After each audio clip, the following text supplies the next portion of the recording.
ታች ወርደ ሊስትሮ ስትሰራ አግኝተናልና አልከበድህም ነው መማር እንደው እዚህ ላይ ጠቅመዋል። በአንድ በኩል እስኪ ለተመልካቾቻችን አጋራል። አንተ በጣም መሳቃ በዛህ ታውቀኛለህ እንዴ ምናምን ነው ያሉት። በቃ በጣም መሳቃ በዛህ እንዴት ነው ምናምን አይተኝ ታውቃለህ ከአሁን በፊት ስትለኝ አይ አይቼሽ አላውቅም ግን እኔ በጣም ስለተመቸሽኝ ነው የቀረብኩሽ ብዬ ተግባባን። በዛ ላይ መንግስት ላይ ያለሁኝ እነዚህን የተለያየ ሰው አግኝቼ እንኳን ልክ የማድግባቸው መንገዶች በር ለመክፈት እድሉ በጣም አናሳ ነው። በግሌ ስሰራ ግን ትርፍ ሰዓት የራሴ ነው፣ ማንም አይቆጣጠርህም።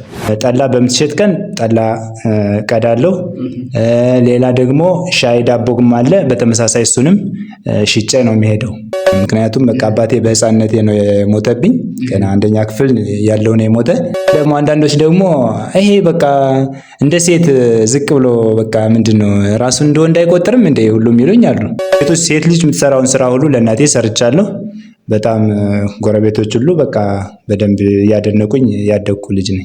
ብዙም ስራ የለኝም፣ ያለሁት ከተማ ላይ ስለሆነ ኳስ በጣም እወዳለሁ። በቃ ኳስ በቃ ምሳ ሳልበላ ቡል ይሻለኛል ኳስ ከሚያልፈኝ። 100 ሲያዋጣ 900 800 ብር ይሆናል ማለት ነው። እና አንደኛ የወጣ የዛኔ 300 ብር ይሸለም ነበረ።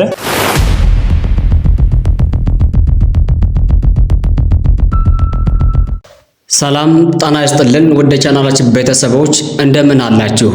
ዛሬም ልክ እንደ ወትሮው ከአንድ እንግዳችን ጋር ቆይታ አድርገናል። ቪዲዮውን እስከ ፍጻሜው እንድትከታተሉ ከወዲሁ እየጋበዝኩኝ ቀጥታ ወደ እንግዳችን እናልፋለን። አብራችሁን ሁኑ። እንግዳችን እንኳን ደህና መጣ ወደ ስቱዲያችን ብለናል። እንኳን ደህና ቆያችሁ። መልካም።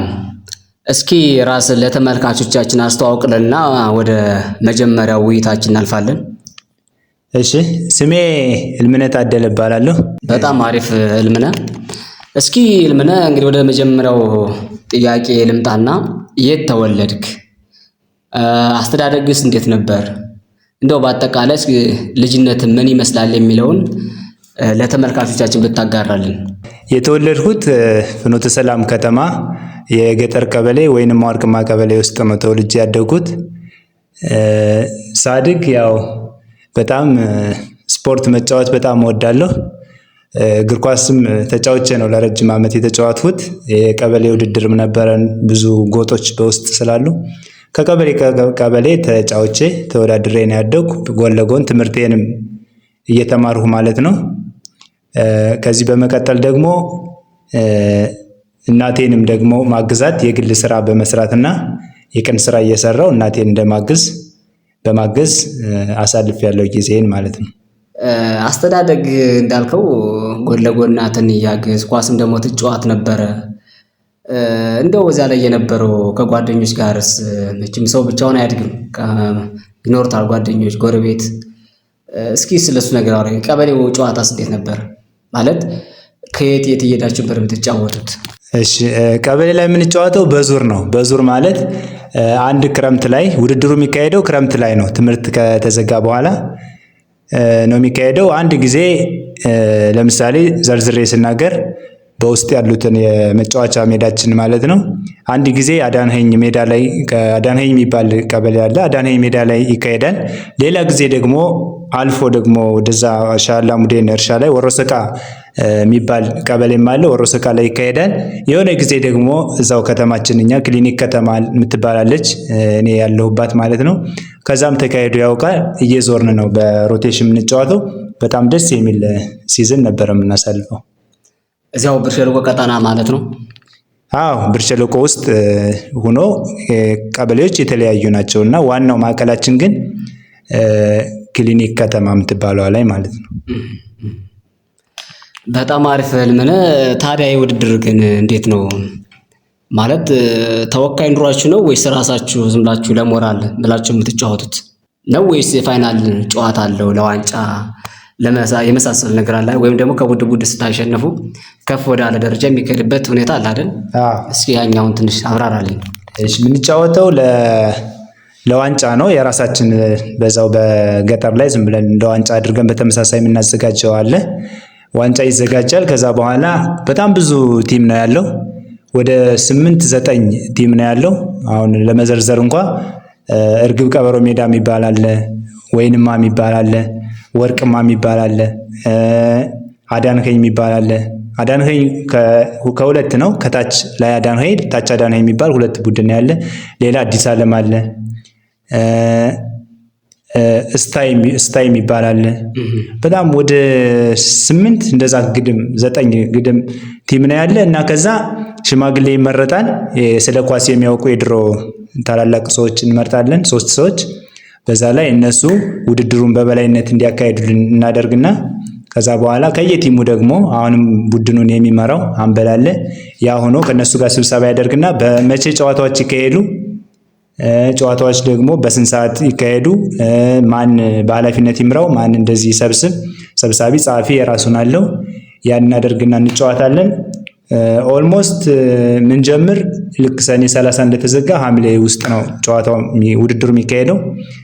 ሐምሌ መጀመሪያው አካባቢ እናደርግና ሰኔ 30 ማለት የትምህርት ጊዜ ነው ማለት ነው። አዎ ሰኔ 30 ክላስ ከተዘጋ በኋላ ከዛ ሐምሌ ወር እንደገባ ጎን ለጎን ስራችን እንሰራለን።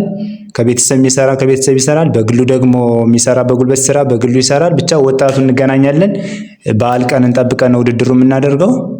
ከዛ በኋላ ልክ ውድድሩን እናካሄዳለን በዙር ከ1 እስከ 3 የወጣ ከ8ቱ ቲም ከ1 እስከ 3 የሚወጣ ቡድን ተሸላሚ ይሆናል ማለት ነው። ይሄ ሲሸለም እንዴት ነው? በየደረጃው ነው። ለምሳሌ በድሮ እንኳ ከእያንዳንድ ተጫዋች 10 ብር 20 ብር እንደዚህ ያዋጠን 100 ብር ጨዋታው ደስ እንዲል 100 ብር እናስይዝና ሁሉም 100 ሲያዋጣ 900 800 ብር ይሆናል ማለት ነው። እና አንደኛ የወጣ የዛኔ 300 ብር ይሸለም ነበረ። ሁለተኛ የወጣ 200 ብር፣ ከዛ ሶስተኛ የወጣ 100 ብር እያለ የዛኔ ይሄ ብር እንዳሁኑ አይደለም፣ በጣም ብዙ ነገር መግዛት የሚችል ነው።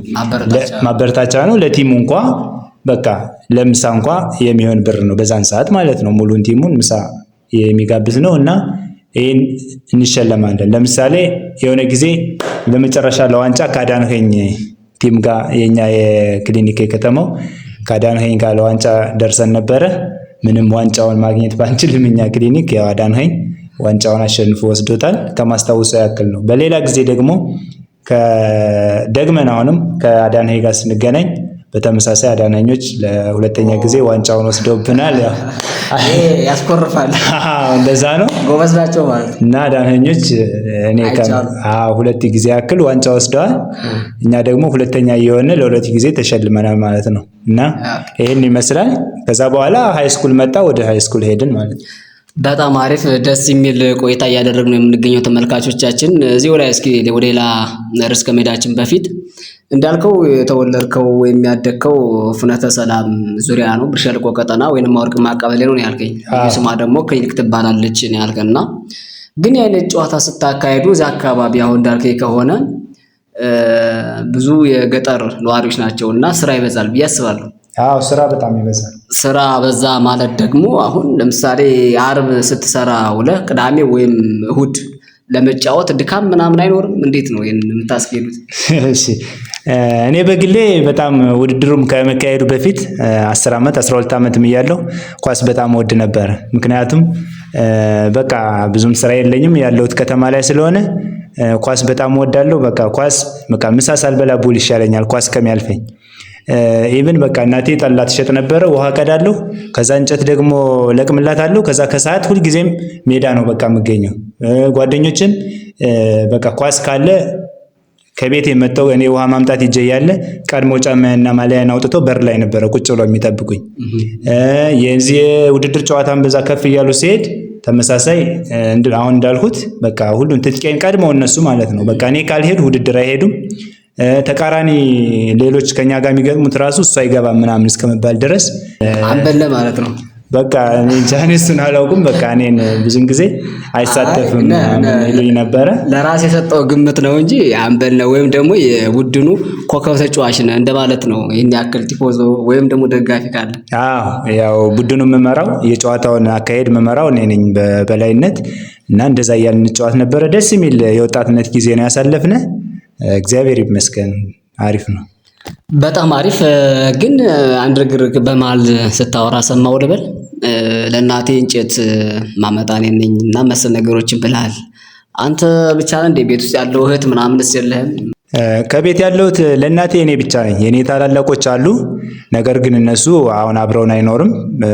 ለራሳቸው አግብተው ወልደው ነው ያሉ እና በራሴ ነው ከእናቴ ጋር ብቻዬን ነው እኔ ያደግኩት። ለዛ ነው በቃ ሁሉን ስራ ነው ከቤት ላይ አግዤ ያደግኩ። በጣም ብዙ ነገር ሴት ልጅ የምትሰራውን ስራ ሁሉ ለእናቴ ሰርቻለሁ። በጣም ጎረቤቶች ሁሉ በቃ በደንብ እያደነቁኝ ያደግኩ ልጅ ነኝ። ተመርቀሃል ማለት ነው? አዎ እናቴ በጣም ነው የመረቀችኝ። ልጅ ይስጥህ፣ ትዳር ይስጥህ፣ በቃ እድሜ ጤና ይስጥህ ተብዬ ነው በጣም የመረቀችኝ። አዎ ተመርቄያለሁ። እስኪ ለምሳሌ ቤት ውስጥ ምን ምን ትሰራለህ? ያው ሴት የሚሰራው ሁሉ እሰራለሁ ብላልና ለምሳሌ ከቤት ለምሳሌ ጠላ ከሳምንት 2 ቀን ነው የሚሸጠው። ጠላ እቀዳለሁ ልክ ክላስ እስከመሄድ ማለት ነው። እስከ 8ኛ ክፍል እስከመማር ድረስ ነው ከሷ አብሬያት የቆየው።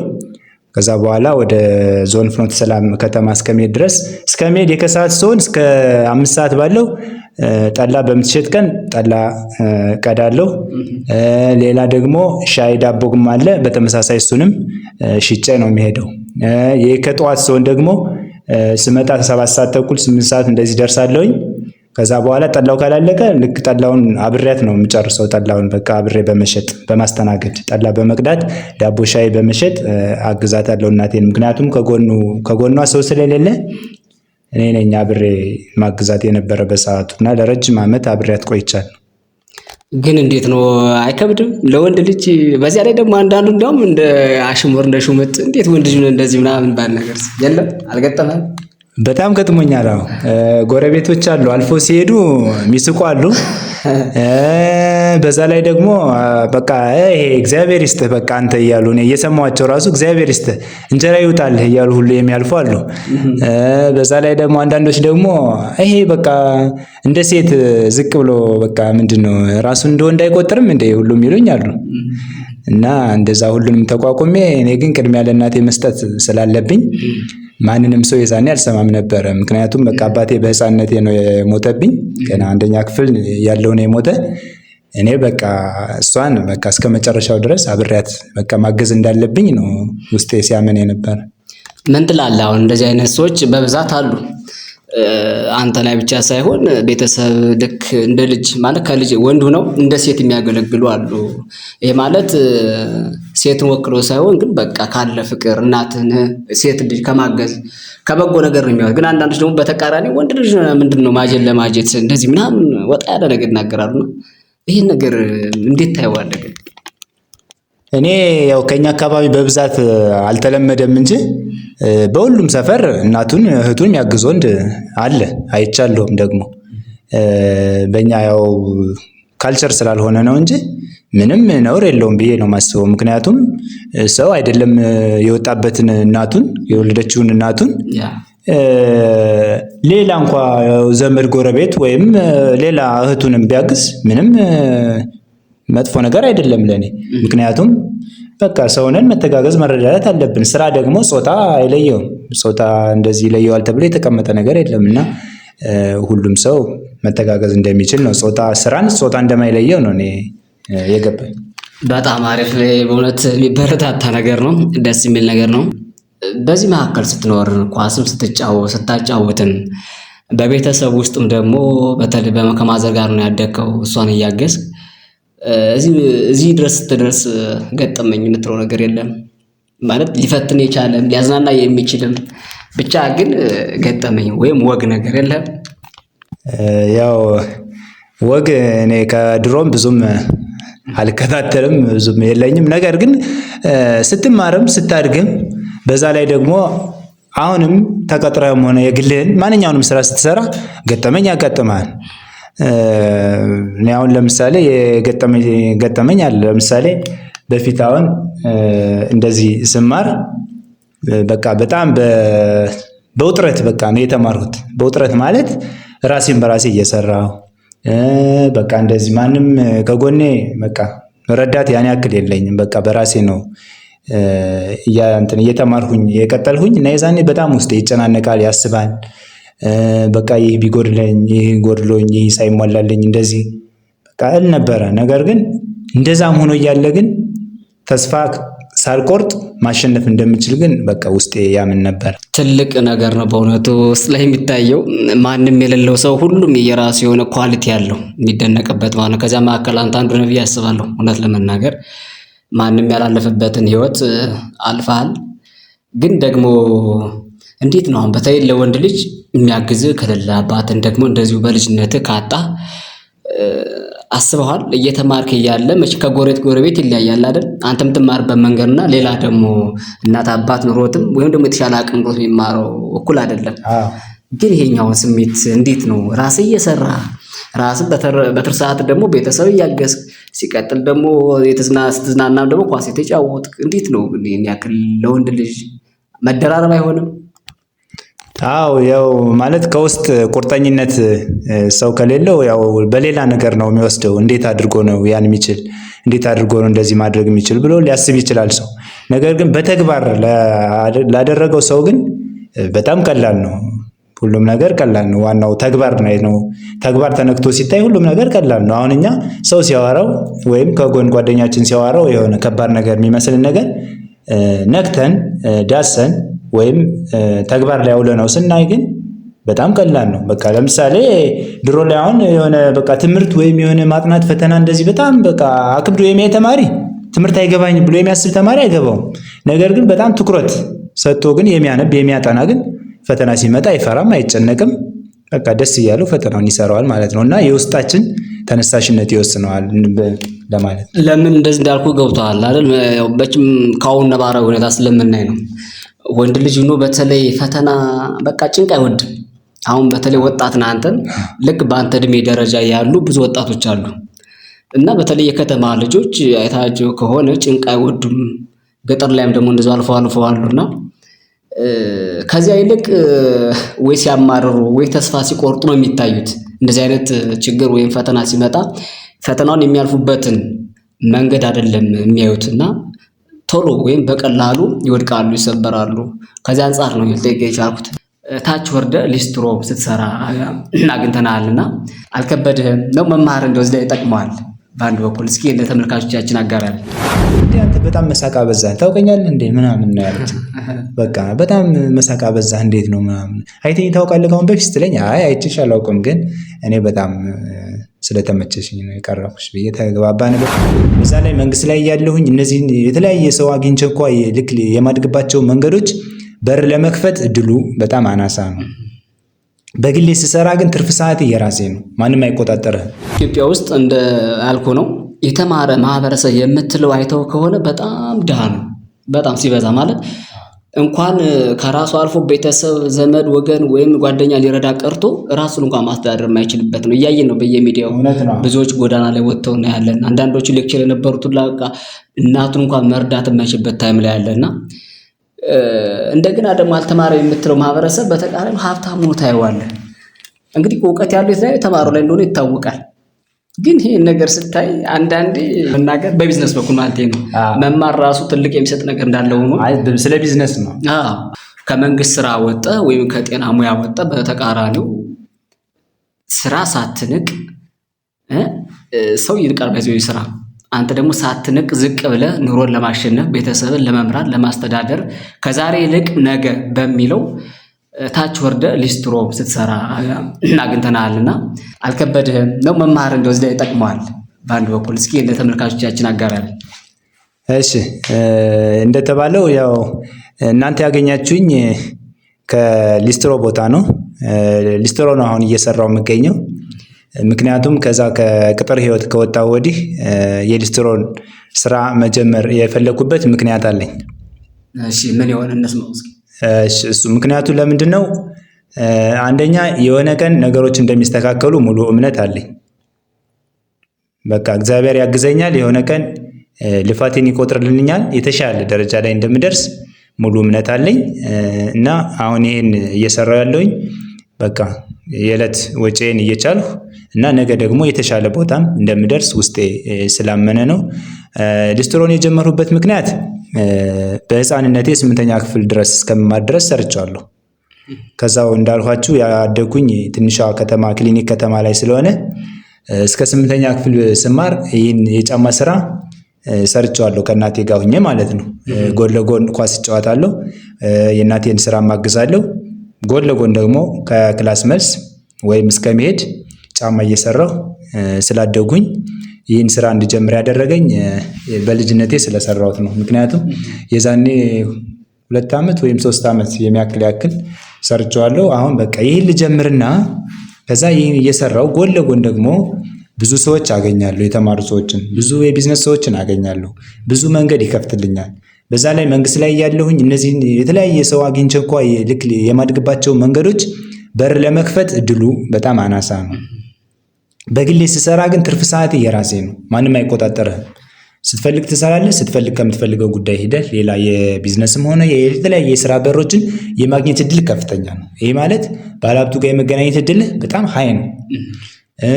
አንተም ደግሞ ነገ እንደነሱ ምን ነው የሚባል ከጥሩ ዛፍ የተጠጋ ጥሩ ይሆናል የሚባል አባባል አለ። ይሄ ማለት ጥሩ ሰው ጋር ከዋልህ ነገ በሱ መስመር የማትሄድበት ምክንያት የለም።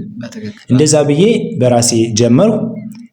ይህን ስራ አሁን እየሰራው ያለውኝ በቃ እንደ ተጨማሪ ወይንም ቋሚ ስራ ሳይሆን ልክ ያን እሰራለሁኝ። ጎን ለጎን ደግሞ የምሰራቸው ስራዎች ደግሞ አሉ፣ ብዙ ስራዎች።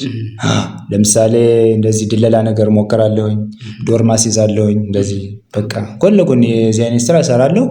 በቃ ይህን እየሰራሁ ነው አሁን ያለው። በጣም አሪፍ የሚገርም ታሪክ ነው እየነገርከን ያለ። በእውነቱ አሁን ከዚህ ሰው ምን ይማራል ማለት አስበዋል? እንኳን ወጣት ሆነህ ያውም ደግሞ በዚህ ዘመን ስራ በምትንቅበት ጊዜ ስራ መምረጥ እኮ ያለ ነው። መርጠ መስራት ለምሳሌ የኛ ያዋጣኛል የኛ ያዋጣኝም ብለህ ቢዝነስ ፕላን ወይም ደግሞ ፕሮግራም አድርገህ መንቀሳቀስ ያለ ነው። ግን ስራ በሚናቅበት ጊዜ ደርሼ ሀብታም ካልሆንኩ፣ ደርሼን ካላገኘሁ፣ ይህን ካልሆንኩኝ፣ ሚሊዮነር ካልሆንኩ፣ መኪና ካልገዛሁ በሚባልበት ታይም ላይ እንደዚህ ወርዶ መስራቱ በእውነት ሊያስመሰግን ለሌሎችም ደግሞ ትምህርት አርአያ ሊሆናቸው የሚችል ነገር ነው ብዬ አስባለሁ። ቴንኪው ማለት ፈልጋለሁ በዚህ ዙሪያ። እስኪ ስለ ፍቅር ህይወትህ፣ ስለ ፍቅር ታሪክህ ወይም ደግሞ ስለ ትዳር አጋርህ አያይዘህ ካመሰራረቱ አሁን እስካላችሁበት ድረስ የተወሰነ ብትነግረን። ደስ ይላል። አዎ መቼም ሰው ኖሮ ቤተሰብ መመስረቱ አይቀርም፣ ማንም ሆነ ማንም ማለት ነው። ምክንያቱም የመጨረሻ ግቡ የሰው ልጅ በቃ ቤተሰብ መስርቶ በጋራ ኑሮ ማለፍ ነው ሁሉም የሚፈልገው፣ ወይም ዘርን ተክቶ ማለፍ ነው ሁሉም ሰው የሚፈልገው። እኔ አግብቻለሁ፣ እንደገና የ2 ልጆች አባት ነኝ። ያው ሳገባ እንዴት አገባን፣ እንዴት በመቼ የሚለውን ትንሽ ሰፋ ለማድረግ ያገባውኝ ከዛው ገጠር ጤና ጣቢያ በምሰራበት ጊዜ ፍሬሽ ሁኜ እንደተቀጠሩ በርሚካኤል ቋሪት ውስጥ በርሚካኤል የሚባል ጤና ጣቢያ መጀመሪያ እንደተቀጠሩ ገና 1 ዓመት እንኳን አልሆነኝም። ገና 6 ወር የሙከራ ቅጥር ላይ ነበርሁኝ። ከዛ ለመጀመሪያ ጊዜ ባህር ዳር ላይ ስብሰባ አላካል። እዚሁ ባህር ዳር ስብሰባ ስላክ ልጅቱን ሽሮ ቤት ስትሰራ ነው ያገኘኋት፣ ባለቤቴን ማለት ነው። ሽሮ ቤት ስትሰራ አገኘኋት። ከዛ ቦርሳዬን እንደያዝኩ ነው የተገናኘን። ከዛ በኋላ በቃ የልቴር ነው እንደዚህ አለችኝ። እኔ ተጠግቼ ያወራኋት፣ እሷ አይደለችም። እኔ የፈለኳት ሳያት በቃ ውስጤ የደነገጠ። ከዛ በኋላ ጠጋ ብዬ አወራኋት። ካወራኋት በኋላ ወዴት ነው ምናምን ቦርሳ ያዛለችኝ። ስብሰባ መጥቻ አልኋት። ምንድነው የምትሰራችኝ? ጤና ባለሙያ ነኝ አልኋት። ከዛ በቃ ደስ ይላል አለች። በዚህ አወራን፣ ሻይ ቡና እንደዚህ አልንና ቻው ብዬ ተለያየኋት። ስልክ ቀይሬ ማለት ነው። ስልክ ተቀያየርን። ስልጠናዬን ስጨርስ እንዳገኝ ይሻልኳል። ከዛ እሺ አለችኝ። ስልጠናዬን ጨረሱ። ለ5 ቀን ነበረ። ከዛው ከተማርሁበት ኮሌጅ ነበር፣ ጤና ሳይንስ ኮሌጁ የስብሰባው። ከዛ ጨረሱ። ስብሰባውን ከጨረሱ በኋላ በተቀጣጠርንበት ደወልሁላት። ከደወልሁ በኋላ ልክ መዝናኛ ቦታ ሄድን። ከዛ አወራን፣ ብዙ ነገር በቃ ተቀያየርን። እንደምፈልጋት እንደማገባት በቃ ከልብ እንደቀረብኋት አወራኋት በደንብ። እሷም አልደበራትም። በቃ ልክ እንደምታውቀኝ አድርጋ ነው የቀረበችኝ። ምንም የሰጠኋት ያደረኩላት ነገር የለም። ነገር ግን በአማርኛ ተግባባችኝ፣ እኔም እንደዛው ተግባባኋት። ከዛ እሷ እንደውም ስትያኝ የመጀመሪያ ቀን እንደዛ አውርቻት የሄዱ ቀን እንደዚህ ነበር ያለችኝ። እንዴ አንተ በጣም መሳቅ አበዛህ፣ ታውቀኛለህ እንዴ ምናምን ነው ያለችኝ። በቃ በጣም መሳቅ አበዛህ፣ እንዴት ነው ምናምን። አይተኸኝ ታውቃለህ ከአሁን በፊት ስትለኝ፣ አይ አይቼሽ አላውቅም፣ ግን እኔ በጣም ስለተመቸሽኝ ነው የቀረብኩሽ ብዬ ተግባባን በዛ። ከዛ ልክ እንደዛ እያልን 6 ወር ምናምን ያክል ዝም ብለን በውጭ 6 ወር ያክል ከዛ ስብሰባዬን ጨረው ሲሄዱ በውጭ ዝም ብለን እንደዚህ የምንገናኝ ኢቭን 6 ወር እንኳ ስንቆይ ስራ ቦታዋን እንጂ የምትኖርበትን ቤት አላውቀውም ነበር 6 ወር ሙሉ ማለት ነው። ከዛ ልክ 6 ወር እንደዚህ በስልክ በአካልም እየተገናኘን ዝም ብለን ማውራት ማለት ነው። ልክ እያወራን ከዛ በኋላ ተመልሼ እሄዳለሁ እመጣለሁ ተመልሼ እመጣለሁ። በሆነ አጋጣሚ እንደዚህ በስብሰባ እንደዚህ ስመጣ አገኛታለሁ እሄዳለሁ። 6 ወር ከሆነም በኋላ ተጋባ። እንደዚህ የምናውቃቸውን ሰዎች እንደዚህ ሰበሰብንና በዘመድ ማለት ነው ከዚህ ባህር ዳር አሉ የኔ ቤተሰብ። ከዛ በኋላ አንድ ላይ መኖር ጀመርን። ከዛ በኋላ 2012 ዓ.ም ታስታውሱ ከሆነ ኮሮና እሱንም የሚያስታውሳል። በጣም ከባድ ሰዓት ነበረ። ከዛ ኮሮና መጣ። ኮሮና ሲመጣ ወደ አንተ ልምጣለችና ደወለችልኝ። ከዛ በፊት ፍቅር ጀምረናል። 6 ወር ከሆነም በኋላ ፍቅር ጀመር። ከዛ ኮሮና መጣ ነይ አልኳት፣ ስራ ቦታዬ ማለት ነው። ነይ በቃ ከዚህ ሁኝ እስከሚያልፍ፣ ከዛ በኋላ እዚሁም አብረን እንሆን። ከዛ በኋላ ወይ ሄደሽ ትሰሪያለሽ ወይ እኔም ደግሞ ወደ ከተማ የመምጣት እድል ደግሞ ካለኝ አብረን እንሄዳለን አልኳት። በፊትም ጀምሬ እኔ ገጠር እኖራለሁ የሚል እቅድ የለኝም። በቃ ገጠር ልቀጠር እንጂ ከተማ የሆነ ቀን እንደምገባ በፊትም ሀሳቡ ነበረኝ። እዚሁ ባህር ዳርም ስማር አንቺን ከተማ ተመልሼ መጥቼ እኖርብሻለሁ የሚል እቅድ ነበረኝ። ይገርማል። ትፈልጋት ነው? በጣም ነው የምፈልጋት። ከዛ ግን ፈጣሪ አመጣት አሳካልኝ እና አብረን ኖርነ። ከዛ የመጀመሪያ ልጃችንን ወለድነ። ስመጣም ባህር ዳር ይዘን መጣነ። አሁን አለነ ማለት ነው። ከዛ 3 ዓመት ከሆነው በኋላ የመጀመሪያው ልጃችን ወንድ ነው። እሱ 3 ዓመት ከሆነው በኋላ ደግሞ ሁለተኛ ልጃችን ደግሞ አሁንም ወለድን። ሁለተኛ ልጃችን ሴት ነች። እሷን ወለድን።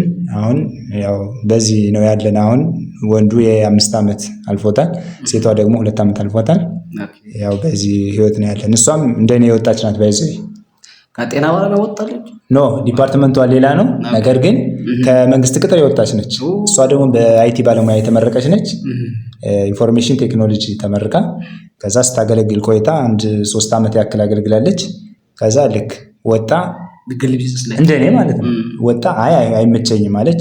እንደዚህ በሰላማዊ መንገድ ወጣችና የራሷን ቁርስ ቤት ስትሰራ ያገኘዋት። እሷ ከወጣች በኋላ እኔ እየሰራው ነበር። ከዛ እኔም ተከትያት ወጣሁኝ። ምንም እሷ እንደዚህ እንደወጣ ግፊትም ምንም አላደረገችብኝ። እኔ በራሴ ግን ወሰንኩ። ተመሳሳይ ወጣን። አሁን እሷም የራሷን ገበያ ነገር እንደዚህ አስቤዛ ማለት ነው። አስቤዛ ቃሪያውንም፣ ድንችንም፣ ሽንኩርቱንም ችርቻሮ ነው የምትሸጠው። እኔ ደግሞ መስመር ላይ ጫማ ስሰፋ ጫማ ሳጥብ እንደዚህ ነው የምውለው ማለት ነው። ኮከባችሁ ገጥሟል ማለት ነው። እንግዲህ አይ በእርግጠኝነት ከዚህ የተሻለ ህይወት ከዚህ የተሻለ ቢዝነስ ደግሞ እንደምትሰሩ ባለሙሉ ተስፋ ነኝ። ምክንያቱም ከአንድ ብርቱ 2 መድኃኒት ነው የሚባለው። ብቻህን ከምትለፋው ይልቅ ደግሞ ውሃ አጣጭው ወይም ደግሞ ትዳር አጋር ጋር ሆነህ እንትን ስትል የተሻለ ነገር ይገጥማል ብዬ አስባለሁ። ምክንያቱም ትዳር ከአንተ ባላውቅም በአንድም በሌላም ይገለጻል አይደል? አንድም ለመተጋገዝ ነው ይባላል፣ ለመተሳሰብ ነውና ያጣፍጥላችሁ ማለት ፈልጋለሁ። አሜን አሜን።